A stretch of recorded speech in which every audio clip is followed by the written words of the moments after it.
times with aliens from a place called Pleiades, which is a planet somewhere in our galaxy out there. And he's just published a book with all kinds of pictures and all kinds of texts about that contact he's had. By a Swiss farmer named Billy Meyer. Meyer has hundreds of other photos and some metal fragments from the spaceship. The photos that are not in the current book are still being tested, and so are the metal fragments. Marcel Vogel, a research scientist with IBM, tells us about one piece of metal that he examined under an electron microscope. It's a very unusual combination from a metallurgical standpoint. I've shown these to metallurgists, and they shake their heads. And the most unusual thing is the purity of these metals in adjacency to one another without their cross-contamination. They're very sensitive to light, and as soon as I expose them to intense light from my microscope, the metal oxidizes very rapidly and just breaks down. I've never seen that. This really took me back. That only happened on Friday. And going back in tonight, I'm having another go at observing and measuring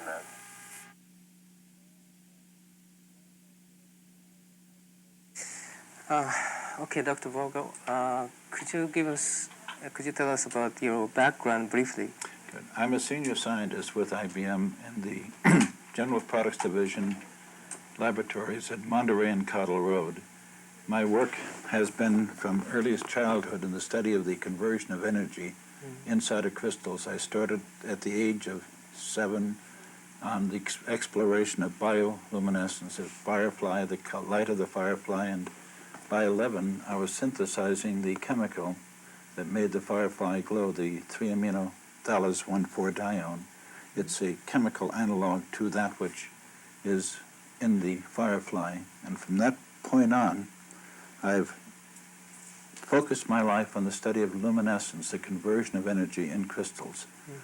The materials that are in your color television, that are fluorescent lamps, and built my own corporation in this, and then developed for IBM the magnetic disk coding memory system, which now IBM uses throughout the world in their disk memories. I've developed the coding.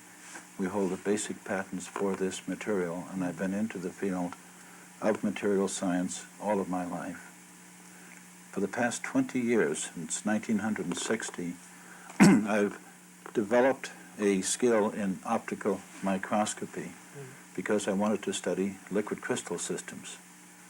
I said there would be a very important new discoveries made in liquid crystals. These will be useful in watches, display devices, and I proceeded to develop these materials for IBM.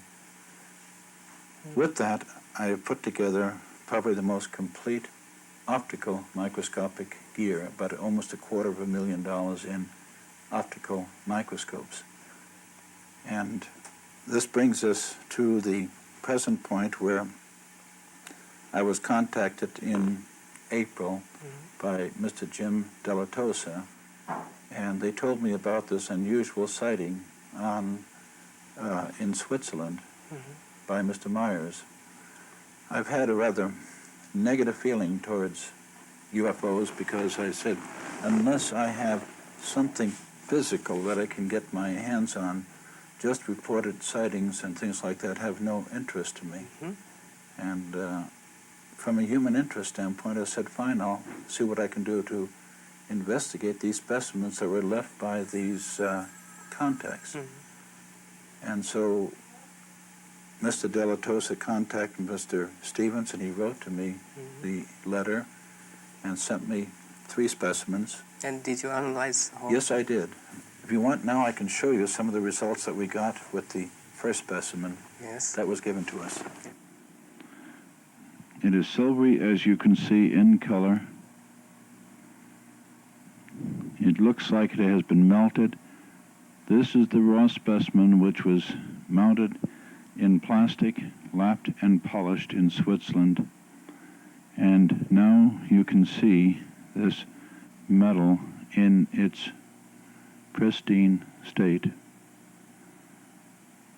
It is remarkable. We will now illuminate it by oblique illumination.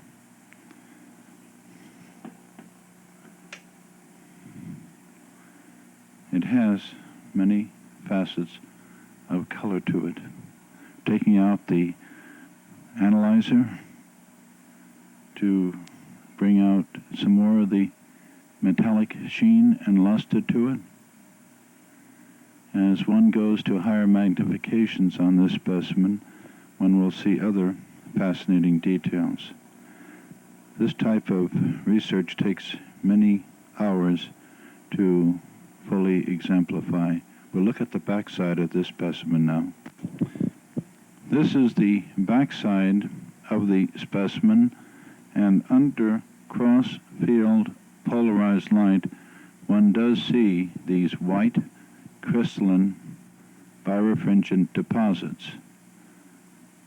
The luminous area to the right is just a reflective glare from the light source, as one can see here, but we're dealing now with polarized light, and there is this area illuminated. One side is highly metallic, the other has some forms of crystalline occlusions attached to it. I'm using no objective lens in the Zeiss Ultraphoto 3B, and I'm using what is called a pH position, bringing in a Bertrand lens, and I'm focusing with the Bertrand lens to bring out the details. Gives me the lowest power in the microscope, so I can bring the specimen totally into the field of view that one is seeing here.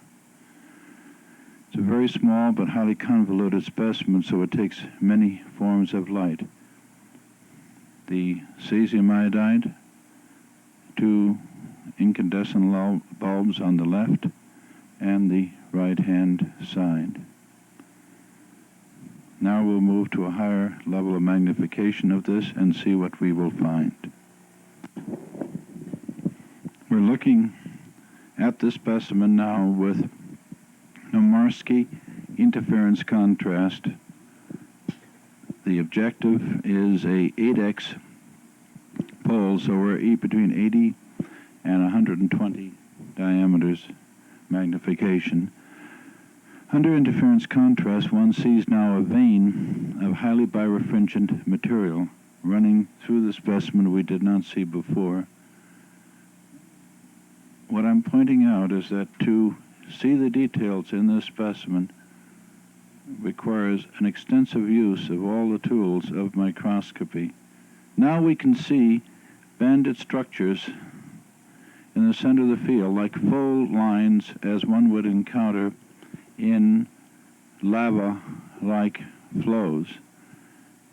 The material looks like it has been extended in a flow process, but it does not show what one would see in a furnace from extensive heating. The remark has been made that this specimen was made by a cold flow process.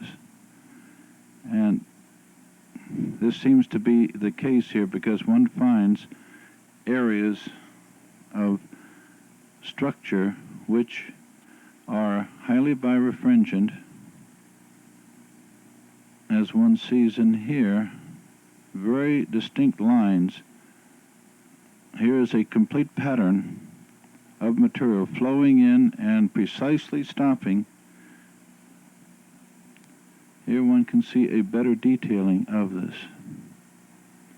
It's like a material has been kneaded and rolled over and flowed together. Here's another band. There you can see a good view of the structure now on the surface. I'm putting the analyzer in,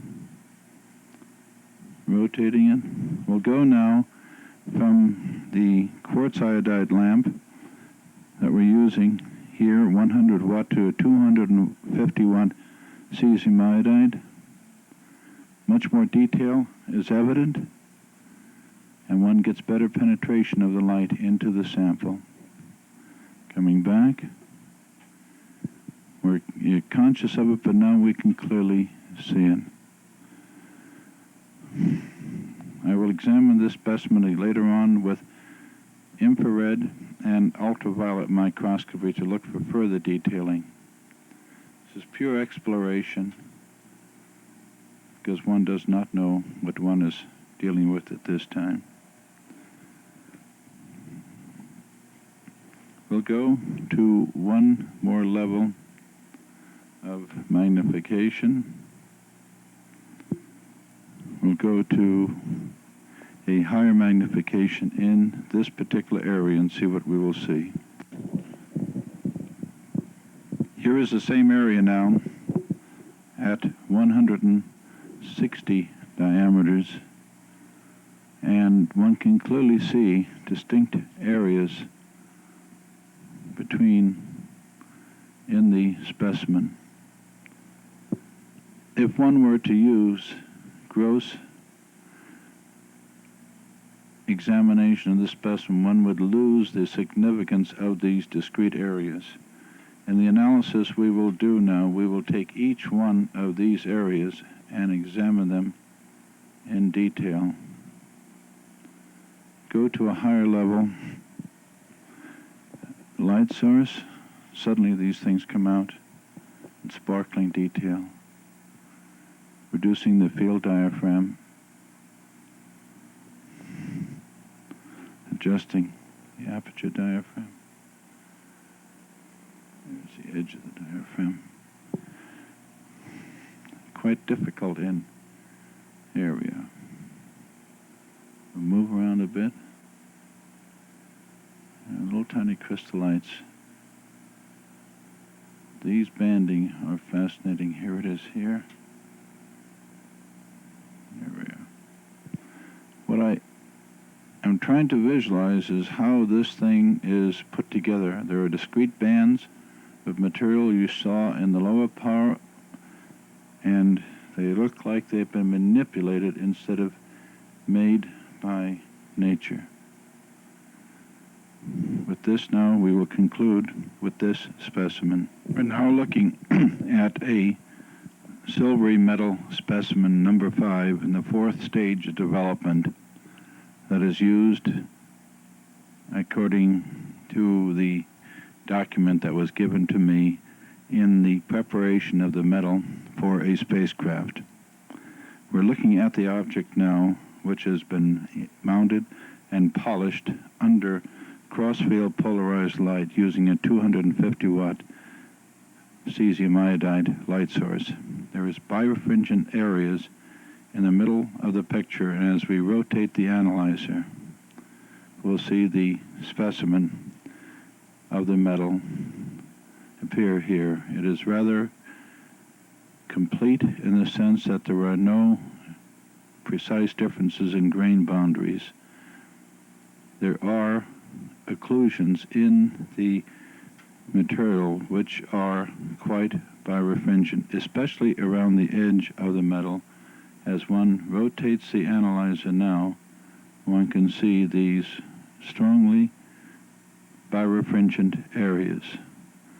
As the thin skin of a crystalline-like material, highly birefringent, white as one can see here, and the metal itself has minute specks of also birefringent material in it.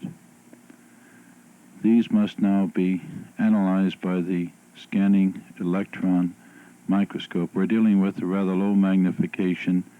In this case, it is the 6.3 X-pole, so we're about 100 diameters. We'll go now to higher magnification.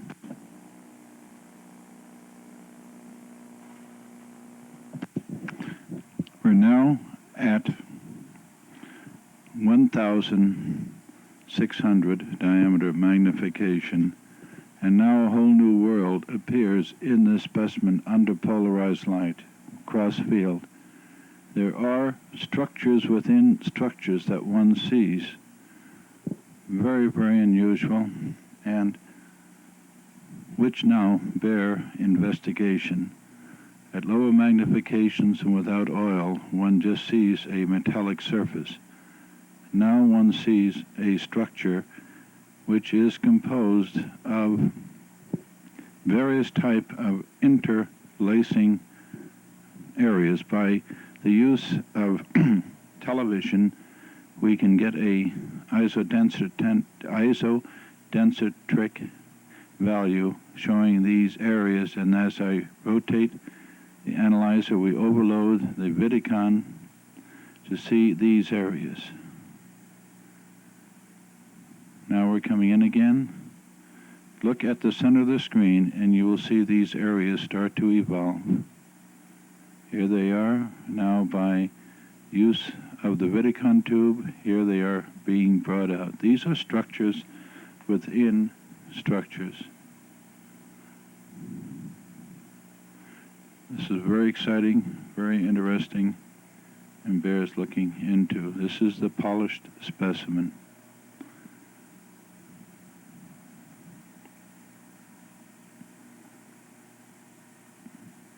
We're at Crossfield. We're using the 250 watt xenon and cesium iodide source. We go to higher magnification yet, and higher yet.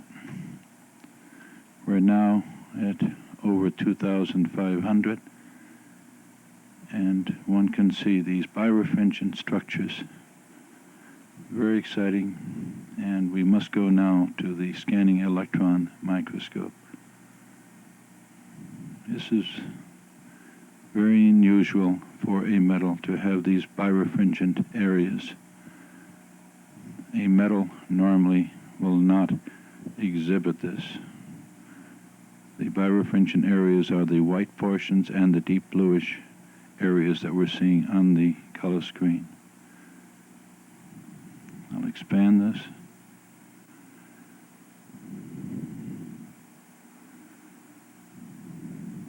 Now we'll move on to other specimens. We'll scan for a moment. The edge again. This is the edge. It's the highest magnification one can go now in the optical system. And from here we must now go to the scanning electron microscope. This is the letter that was sent to me by Mr. Wendell Stevens, and I indexed each of the type of specimens with a code number. The photomicrograph under low power is shown here of the specimen, and I've taken and given to each discrete area a index number. Magnification is 8 diameters. The physical specimen was almost identical in dimension to what you are seeing here. Very much alike. This is another specimen. Now, we took under polarized light and examined. This is under just reflected light coming in at an oblique angle. Very interesting thing is the goldish area here. There's silvery, but also these peculiar flow lines coming. I then went and used Nomarsky interference contrast microscopy, and we came across now crystalline patterns, which are in here. And again, you notice these flow lines, like a material being melted and pulled out like taffy. This is very unusual to see a metal specimen exhibiting these type of both composite crystalline patterns and metallic luster of a piece of metal. But even more interesting, I start to go now into this area here. Then using what we call polarized light, we polarize light and going to a little higher magnification, only 63 diameters, we got to highly birefringent areas. These colors are caused by the optical rotation of your light, giving you these intense colors, which we call birefringence. And circular areas, little deposits of crystalline formations in these circular areas. Now, I decided to go, being I saw that it was what I call a composite, means it is composed of a varying grouping of materials. I had to go to discrete form of analysis, not just general analysis or even cutting a piece out, but I had to leave the specimen alone and study it piece by piece. And that was done with the Hitachi scanning electron microscope. I work now with an associate of mine, Dr. Wee, and this is now a scanning electron micrograph of A1 area, and this is A2. This is 500 diameters. This is now this area here blown up to 2,000 diameters. This is a field emission microscope, so one gets then very, very high degree of depth of field. The specimen was not touched, which means I did no gold plating, no metallization of the surface, so it was left alone.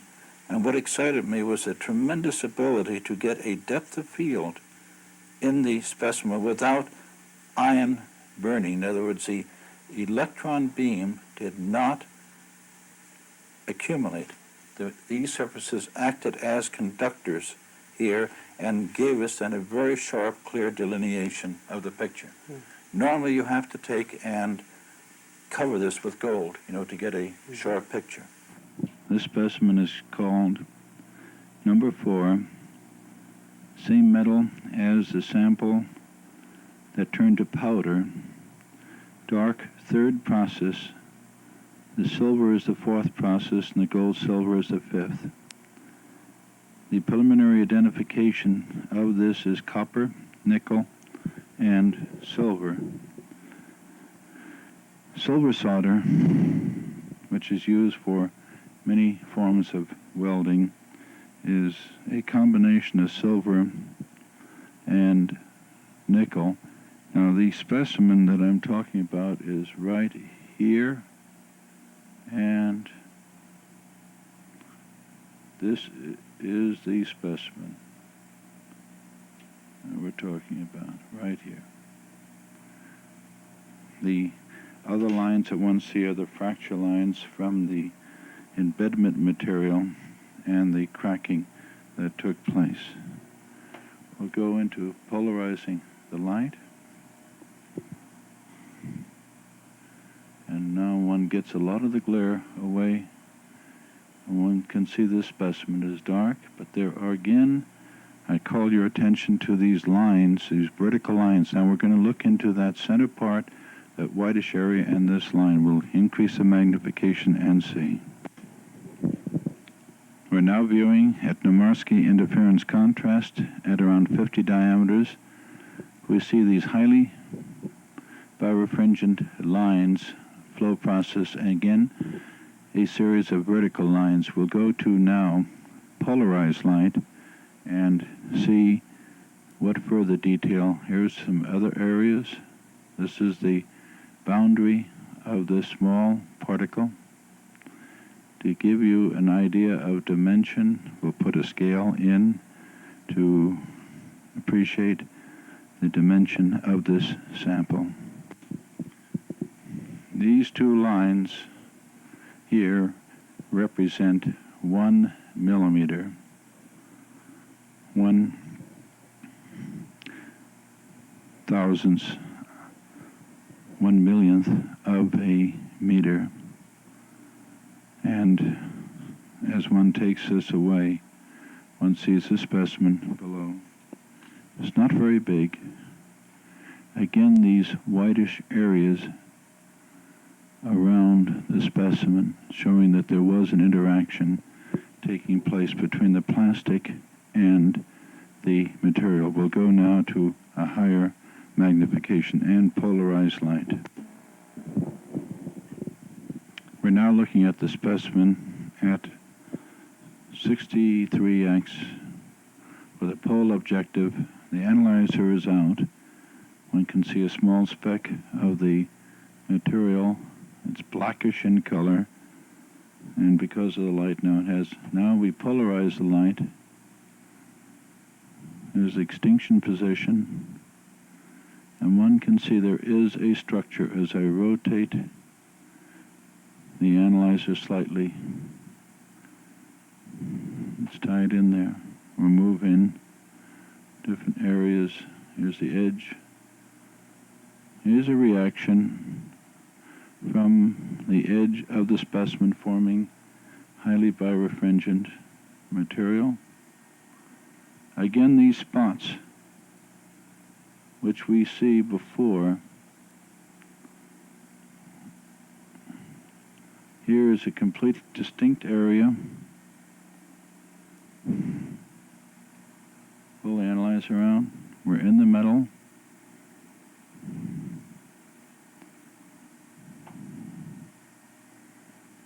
There we see it. This is the boundary of the plastic. We're into the metal area here. This is number 4. This is the boundary in the plastic. Rotate the analyzer. We can bring it out.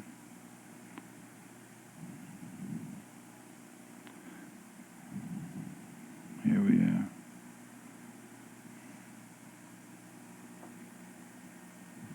There are 2 distinct areas here.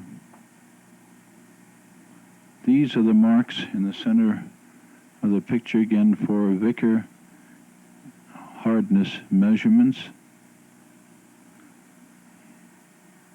You can just see them. These were done in Switzerland.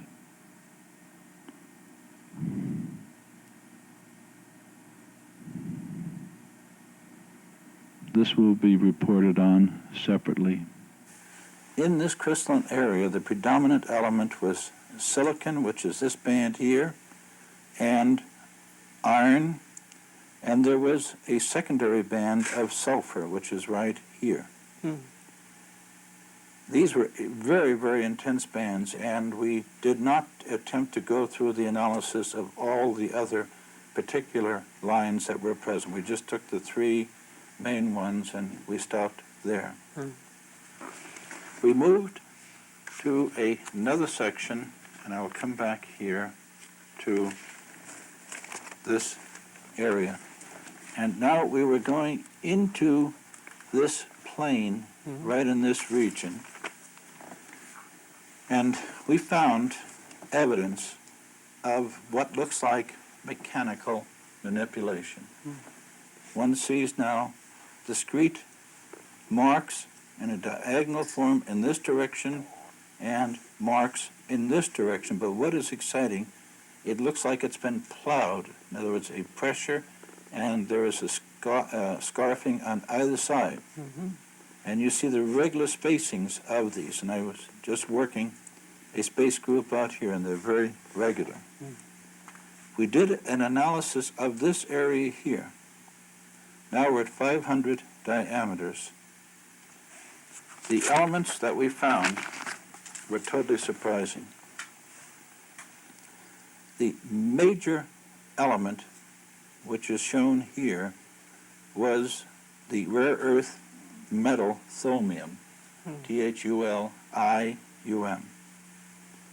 It was totally unexpected, with a very small trace down here of bromine. This minute bump down here was a combination of argon and silver. Now, the remarkable thing that we noticed was that, yes, we got this band here. This was the only one that matched in the spectral analysis in the computer, but the secondary bands that are connected with it were not present, which meant that it was a very pure metal, but the secondary emissions were not present. The 5th stage of development, this is sample number 6, mounted in a whitish plastic, which they were used in the final development of the spacecraft. The indentation marks are Vickers indentation hardness measurements that were made before in this specimen. We will see these as we go up in magnification. To give you an idea of the size of the specimen, I will put a marker for identification and measurement purposes. We have now in the field of view a metric scale. Each line is 1 millimeter in division. So we see that this specimen is 1, 2, 3, 4 millimeters across, and about the equivalent size in the other dimension. Let us go now to a higher magnification and observe what this specimen looks like. Using now a 4x objective giving around 50 some-odd diameters magnification, we can see the marks of the Vickers indentation, showing a typical example of a metal. These markings were made in Zurich, Switzerland, and you can see the swell marks of the material as it is being pushed out by the diamond indenter. The surface was not highly polished, so one has now the marking of the polishing equipment. There are still occlusions in the material. In the specimen I examined previously, one would get a combination of crystalline deposits and metals. This one now is more completely metal. This is the next stage after the previous one, number 6. And one can see now a much more precise evidence of a metal. We'll rotate the Wallenstein prism to bring out again. Here are structures. These are structures now that would not be seen normally except with the skill of this type of development. These are areas of higher reflectivity. These are structures that are present here. One has seen this by shifting a prism. I'm going to do it again. There it is. These bear investigation. There are things beyond that which are just looked at with ordinary light. Here we can see with the power of a television camera. This is the information that we should be looking at. Okay, we'll move on. This specimen was taken the first late summer last year, 1977 specimen of the metal from the spacecraft. This apparently was the one that disintegrated, and now we'll look at it. This is polarized light at higher magnification. The exciting thing about this specimen is you can see the various discrete agglomerates of metal, 2 distinct states, one here and another one in the more uniform polished background.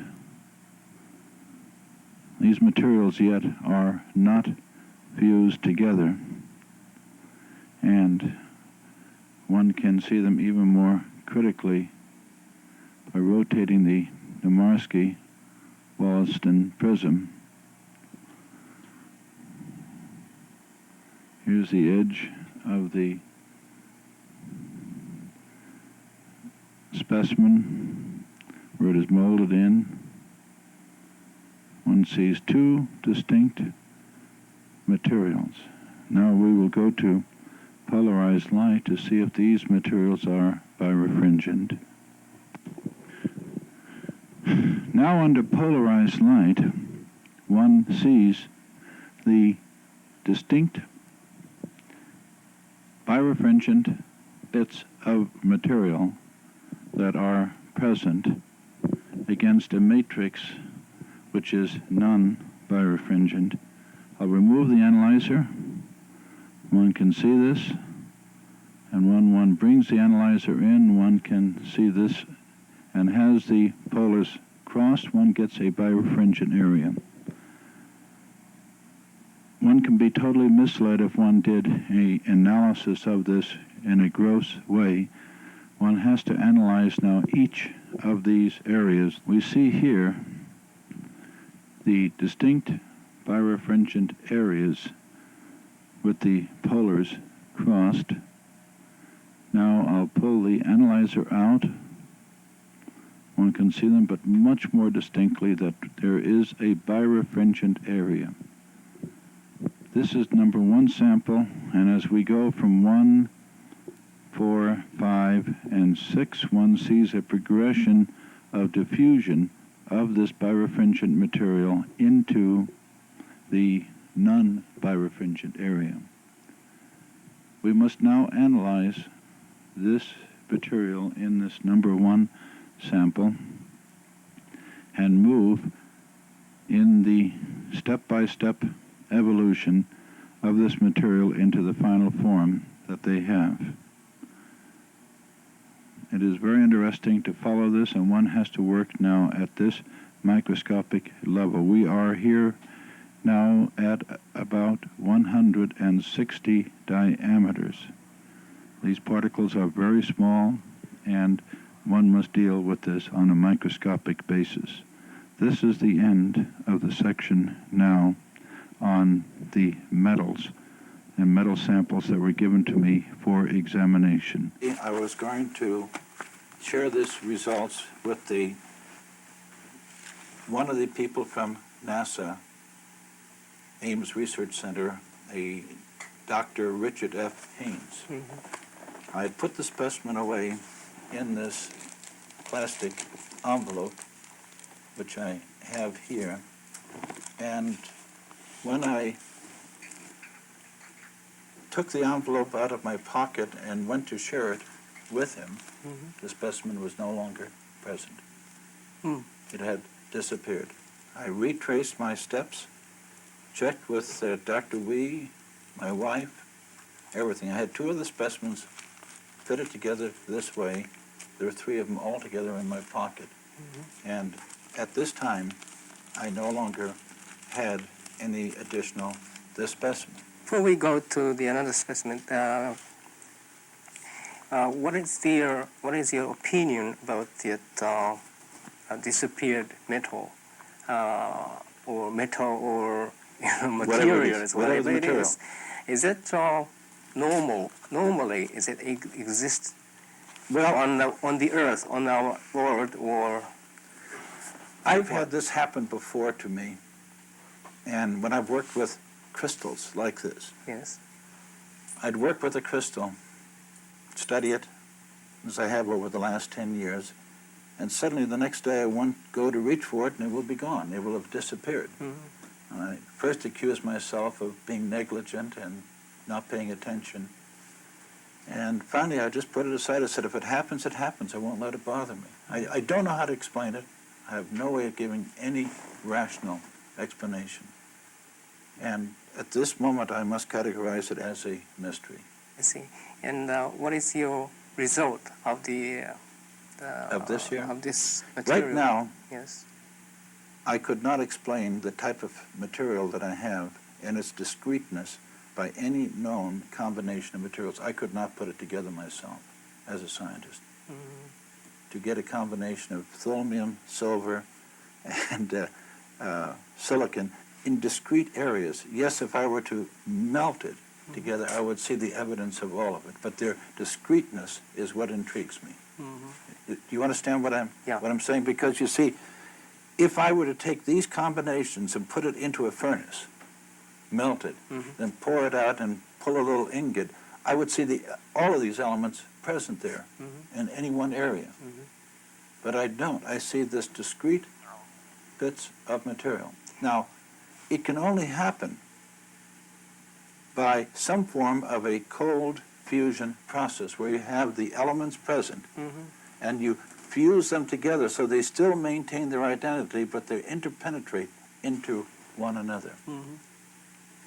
So in other words, do you think there is a possibility to find naturally on this earth. We can Something find. I'm going to look. I'm intrigued now. This is the type of thing I enjoy doing and dealing with, but it's also a challenge because I showed it to one of my friends who was a metallurgist, and he shook his head. He said, I don't see how it can be put together. And that's the way we are right now. And I think it's important that those of us who are in the scientific world sit down and do some serious study on these things instead of putting it off as figments of people's imagination. I respect Mr. Stevens and the people I have met. I respect their integrity. I'm doing this with no attempt, no desire for any form of remuneration. I want to know, I want to see. And that's the only reason that I'm digging into it. But if it's be a business or as part of a corporation, I'm doing this independent of IBM. So in another word, could I say this material is extraterrestrial? It doesn't look like anything that we've made here. At this moment, I would feel very much inclined to accept what was given to me as being true. I see. So as a result of your whole experiment, what is your opinion about those materials? I think we must start working on a dedicated basis to look at these things and find out why we are given these grouping of specimens. I respect the people I have met so far, their integrity, their willingness to work. Mr. Della Tosa in his work on photography, and Mr. Stevens, the way he has done his best to give me specimens. We have all done this for one thing, to serve and to find out what truth there is to this. I understand you have visited the individual, Mr. Myers, who has been given these specimens. What is your feeling about him? Well, he's an honest man, and he's living a very simple way. It formed an orange-red deposit. I was watching that and photographing it simultaneously. I asked Dr. Vogel if he thought Billy Meyer could be trying to fool him. To have given me a sample which contains thorium would have been absolutely out of the ordinary, because the metal thorium is a rare earth metal, and you would have to be really knowledgeable in chemistry to get this. If you want to build a sample, from a standpoint of faking, he wouldn't have that type of knowledge. We've got about 6 scientists now, one from SRI, another one from Ames Research Laboratory. There are 2 from Ames, and one is from GE, the atomic energy area. There are 2 from IBM. And we formed a group. There's about 7 of us. We meet now every 2 weeks, and we're digging into this with all of our skills. And we're doing it.